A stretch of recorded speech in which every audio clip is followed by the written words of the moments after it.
இதுதான் பட்டமங்கலத்து அம்பலக்காரரு எங்க எசமா வல்லத்தர ஐயா வீடு. அவரோட அம்மா பெரிய எசமானி அம்மாவை பார்க்கத்தான் இப்ப நான் உன்ன அழைச்சிட்டு வந்திருக்கேன். அவங்கள பார்த்த உடனே வணக்கம் சொல்லணும், கால்ல விழுந்து ஆசீர்வாதம் வாங்கிக்கணும். என்ன புரிஞ்சுதா? வா போலாம்.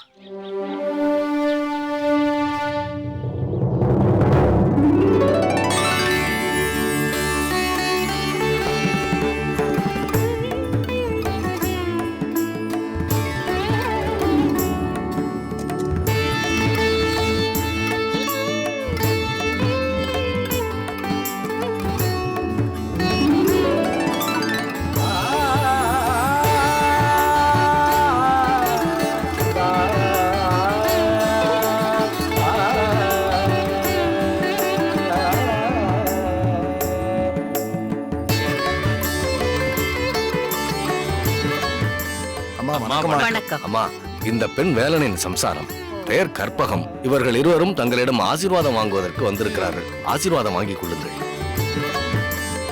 நன்றாக இருங்கள், எழுந்திருங்கள்.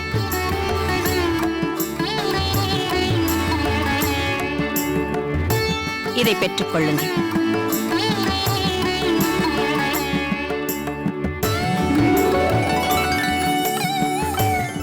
தீர்க்க சுமங்கலியா இரு. கணக்கு பிள்ளை, தேவையான அரிசி பருப்பு தானியங்களை அனுப்பி வையுங்கள். அப்படியே ஆகட்டும். ரொம்ப நன்றிங்கம்மா. போய் வாருங்கள்.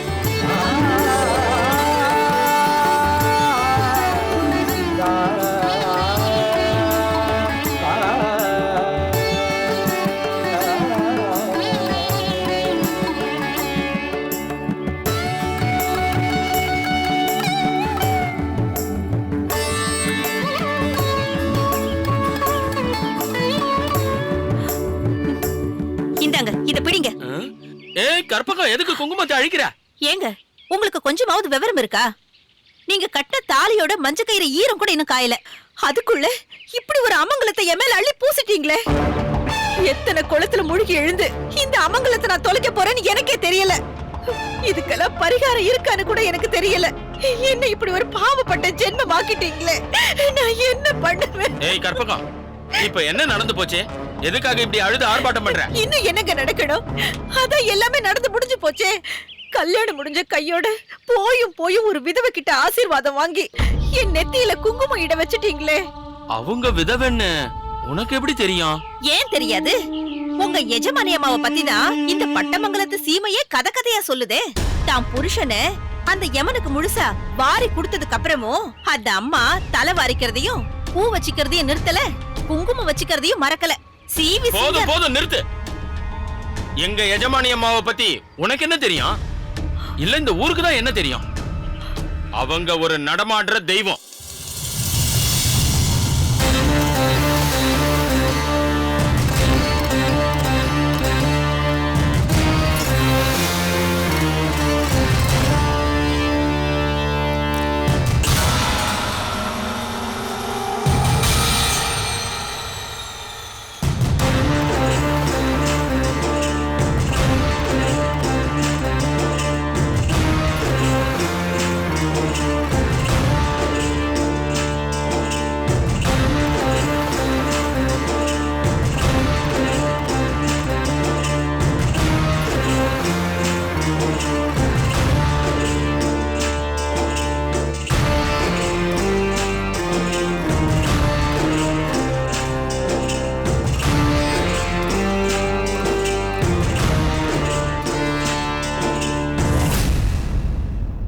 என்ன அப்படி பார்க்கிறீர்கள்? கணவன் இறந்த பிறகும் தாலியை கூட கழற்றாமல் பூவோடும் பொட்டோடும் சுமங்கலி கோலத்திலேயே என் மனைவி வாழ்கிறாளே என்றா? உங்களை கொன்ற அந்த விஜயபாஸ்கர சேதுபதி பாகநேரி அம்பலக்காரன் இன்னும் சாகவில்லையே. அவன் மனைவி பெரிய நாயகி கழுத்திலிருந்து தாலி இன்னும் இறங்கவில்லையே. அவளுடைய பூவும் பொட்டும் இன்னும் அழியவில்லையே.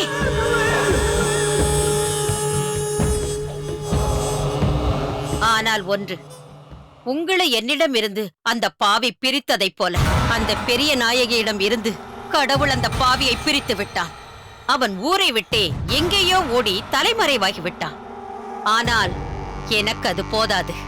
அவன் இறந்து விட்டான் என்ற செய்தி எனக்கு கிடைக்க வேண்டும். அந்த பெரிய நாயகியும் அமங்கலியாக வேண்டும். அதற்கு பிறகுதான் நானும் என் பூவையும் பொட்டையும் எடுப்பேன். நான் எதற்காக இப்படி ஒரு வேஷத்தை போட்டுக் கொண்டிருக்கிறேன் என்று தெரியுமா? என்னை இந்த கோலத்தில் பார்க்கும் போதெல்லாம் நம் மகன் வல்லத்தரையின் நெஞ்சு கொதிக்க வேண்டும். பாகநேரி நாட்டின் மீது அவனுக்குள்ள பகைமை கொழுந்துவிட்டு எரிய வேண்டும். உங்களை கொன்ற அந்த மகாபாவியின் மகன் வாளுக்கு வேலியை அவன் அழிக்க வேண்டும். பாகநேரி நாட்டிற்கு அம்பலக்காரர்களே இல்லை என்ற நிலை உருவாகி அவர்கள் குடும்பமே சூன்யமாக வேண்டும். அதற்குத்தான் இந்த வேஷம். அம்மா, உணவு தயாராகிவிட்டது, சாப்பிட வாருங்கள். இல்லை வீரம்மா, என்னவோ தெரியவில்லை. மனது இன்றைக்கு வெறுமையாக இருக்கிறது. பசியே இல்லை. எனக்கு வேண்டாம். என்னம்மா இது? எப்பொழுதும் இப்படி பழிவாங்கும் உணர்வோடு இருந்தால் பசி எப்படி எடுக்கும்? நடந்ததையெல்லாம் மறக்க முயற்சி செய்யுங்கள் அம்மா. எப்படி வீரம்மா மறக்க முடியும்? தங்கச்சி தங்கச்சி என்று வாய் நிறைய அழைத்து உன் அப்பாவை தன் உயிரினும் மேலான நண்பன் என்று சொல்லி நம்ப வைத்து கழுத்தறுத்தானே அந்த பாகநேரி மகா பாவி. அவன் செய்த துரோகத்தை நான் எப்படி மறக்க முடியும்? நீயும் வல்லத்தரையனும் விவரம் அறியாத பிள்ளைகள். வைரமுத்தன் பிஞ்சு குழந்தை. உங்கள் அப்பா இறந்து விட்டார் என்ற உணர்வு கூட இல்லாமல் நீயும் வல்லத்தரையனும் விளையாடிக் கொண்டிருந்தீர்கள். உங்களுக்கு அந்த வலி தெரியாது. என் வேதனை புரியாது. புரியும் அம்மா. அப்பாவுக்கு நேர்ந்த அந்த துரோகத்தை பற்றியும் அவருக்கு நேர்ந்த கோரமான முடிவை பற்றியும் அதற்கு பழிக்கு பழி வாங்க வேண்டிய என் கடமையை பற்றியும் இந்த வல்லத்தரையனுக்கு நன்றாக புரியும் அம்மா.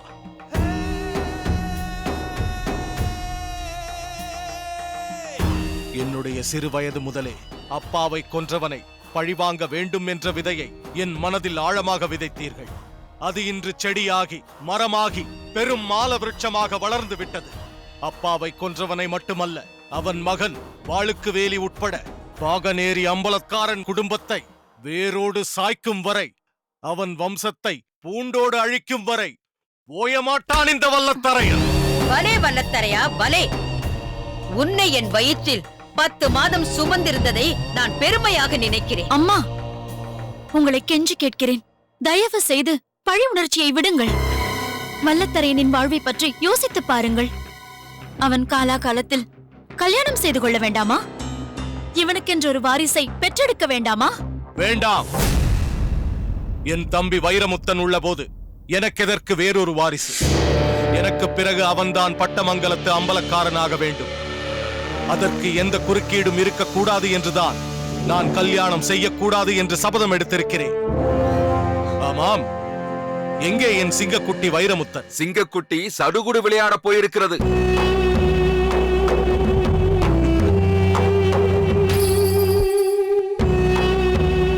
என்ன மாமா சொல்கிறீர்கள்? வைரமுத்தன் சடுகுடு விளையாட போயிருக்கிறானா? அதுவே தெரியாதா உனக்கு? அக்கம் பக்கத்தில் உள்ள 30 ஊர்களுக்குள் சென்ற வாரம் சடுகுடு போட்டி நடந்தது. அதில் அனைத்திலும் வெற்றி பெற்ற 2 ஊர்கள் இன்று இறுதிப் போட்டியில் மோதப் போகிறது. அப்படியா? பிறகு காளை அடக்கும் போட்டி என்றால் நீ கலந்து கொள்வாய். நம் காங்கேயன் காளைதான் முதல் பரிசை தட்டும். உண்மைதான் மாமா. காளையை அடக்குதல் வீர விளையாட்டு. அதில் ஒரு சுவாரஸ்யம் இருக்கும்.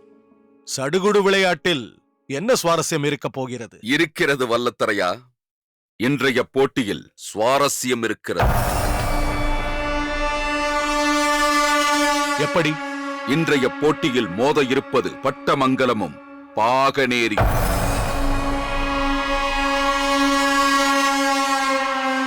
பட்டமங்கலத்திற்கு தலைவனாக களம் இறங்கப் போகிறவன் உன் தம்பி வைரமுத்தன்.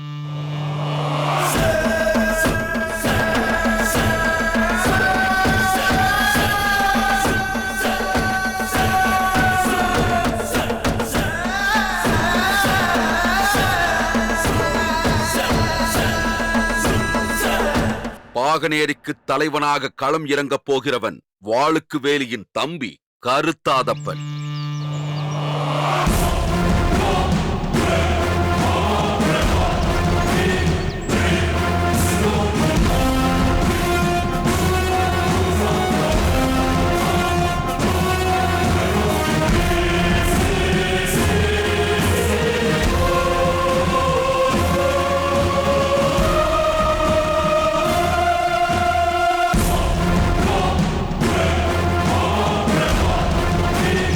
இன்று சடுகுடு இறுதிப் போட்டி மிகவும் கடுமையானதாக இருக்கும். ஏன் அப்படி சொல்கிறீர்கள்? இன்றைய போட்டியில் களம் இறங்கி இருப்பதில் ஒன்று பாகனேரி நாடு,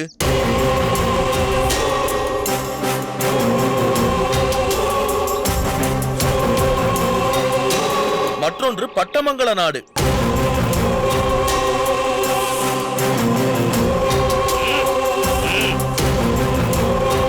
பாகனேரியும் பட்டமங்கலமும் பல வருடங்களாக பகை கொண்டிருக்கும் நாடுகள். இரண்டு நாட்டு அம்பலக்காரர்களும் ஒருவரை ஒருவர் ஜன்ம பகைவர்களாக கருதி கொண்டிருப்பவர்கள்.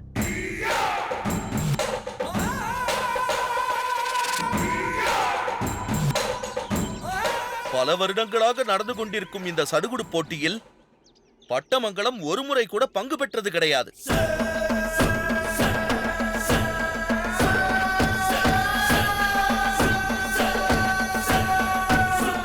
பாகனேரி மட்டும் இதில் பங்கு கொண்டு ஒவ்வொரு ஆண்டும் பரிசு பொருளை தட்டிச் சென்று கொண்டிருக்கிறது. ஆனால் இந்த ஆண்டு அது நடக்கக்கூடாது என்பதற்காகத்தான் பட்டமங்கலத்தைச் சேர்ந்த அணி இந்த போட்டியில் களம் இறங்கி இருக்கிறது.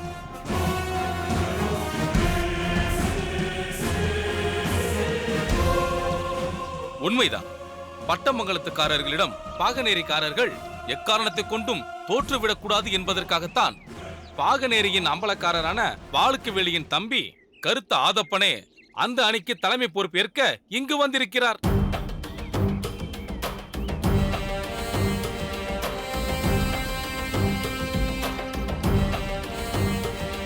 அதேபோல் பாகனேரியிடம் பட்டமங்கலம் தோற்றுவிடக்கூடாது என்பதற்காகத்தான் பட்டமங்கலத்து அம்பலக்காரரான வல்லத்தரையனின் தம்பி வைரமுத்தனே தன் அணிக்கு தலைமை பொறுப்பு ஏற்று இங்கு வந்திருக்கிறார்.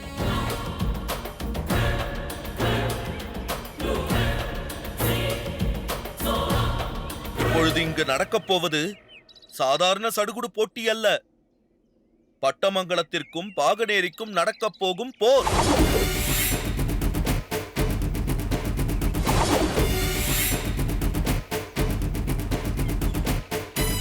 போட்டியை துவங்குங்கள்.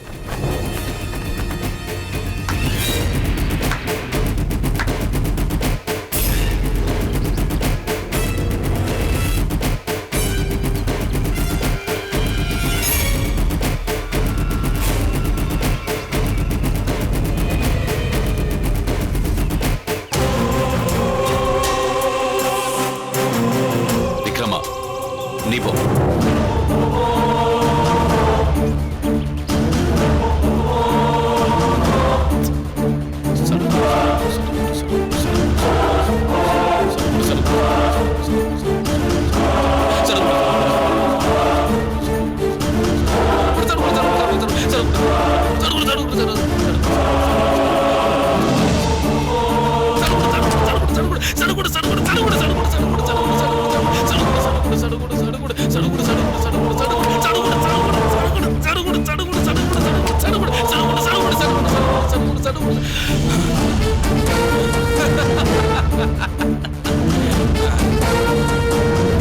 வைரமுத்தா, கருத்தாதப்பனின் நண்பன் விக்ரமன் தளபதி போல் முதலில் வந்து நம் வீரன் ஒருவனை தொட்டுவிட்டான். அதே போல் உனக்கு தளபதியாக நண்பனாக இப்பொழுது நான் சென்று அவர்கள் அனைவரையும் தொட்டுவிட்டு வந்து விடுகிறேன். ஒரு நொடியில் பட்டமங்கலத்தின் பெருமையை நிலைநாட்டி விடுகிறேன். வேண்டாம். ஏன்?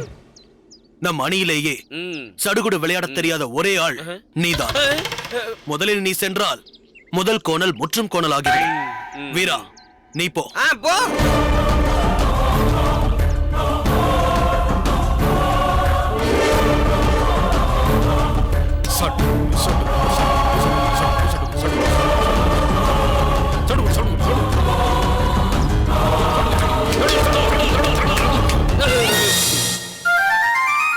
பார்த்தாயா வைரமுத்தா, இதற்குத்தான் நான் போகிறேன் என்றேன்.